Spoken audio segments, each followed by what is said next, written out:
Hej folkens, og velkommen til den her første tutorial hedder det jo. Den her kanal her, den behøver ikke handle om grafik, den handler også om tutorials og sådan noget. Men allerførst vil jeg bare lige vise jer, hvordan I får den her kanal-trailer. Og så laver vi noget senere hen. Så den næste tutorial, der kommer, det er noget med kanalgrafikken her. Den måde I får en kanal-trailer på, fordi det har jeg designet rodet med, fordi jeg glemte, hvordan man gjorde. Trykker her.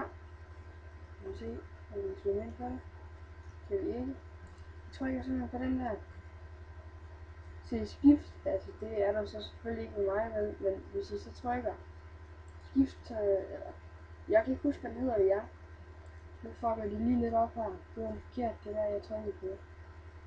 I skal være heroppe. Den heroppe. Se den øverste der. Så er vi folkens. Så aktiverer I den her aktivering. Den er deaktiveret ved jer. Det vil sige, at nu kan jeg så aktivere den lige med. Så er den aktiveret. Så er vi igen. Så den lyder hjemme. Det vil sige det. Jeg beklager også lige, hvis min mikrofon den er lidt dårlig, men det skal jeg selvfølgelig nok få rettet op på. Jeg skal bare have nogle penge til det. Og så er min kanaltrailer ind tilbage igen.